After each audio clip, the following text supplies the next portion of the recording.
রাজ্যে 4 শতাধিক সরকারি গাড়ি স্ক্র্যাপিং করা হবে, কারণ এই সব গাড়িগুলোর বয়স 15 বছরের বেশি হয়ে গেছে। কেন্দ্রীয় সরকার সিদ্ধান্ত নিয়েছে 15 বছরের বেশি গাড়ি চলতে দেওয়া হবে না। রাজ্য সরকারও একই সিদ্ধান্ত নিয়েছে।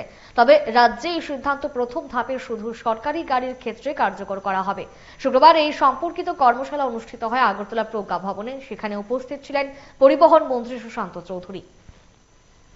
আমাদের রাজ্য ক্যাবিনেট ডিসিশন হয়েছে গত ক্যাবিনেটের আগের ক্যাবিনেটে, এবং যে এস্টিমেশন যে অনুমান করা গেছে, এখানে লাইন ডিপার্টমেন্টের বন্ধুরা আছেন, প্রায় 400-এর উপর গাড়ি, 412টার উপর সরকারি ভেহিকেল এমন অবস্থায় রয়েছে যেগুলো 15 বছরের বেশি সময় ধরে চলছে, এবং এগুলোকে ইমিডিয়েটলি স্ক্র্যাপিং করা সম্ভব।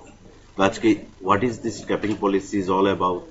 স্ক্র্যাপিং পলিসিটা কি, কেন এটাকে করা হবে, কেন উচিত করা, সে বিষয়ে দুটো সেশন হবে। একটা হবে আমাদের উদ্বোধনী সেশন এবং দ্বিতীয়টা হবে টেকনিক্যাল সেশন। এই টেকনিক্যাল সেশনে আমাদের যারা আধিকারিকরা রয়েছেন, টেকনিক্যাল এক্সপার্টরা, তারা বিস্তারিতভাবে সেখানে ব্যাখ্যা দেবেন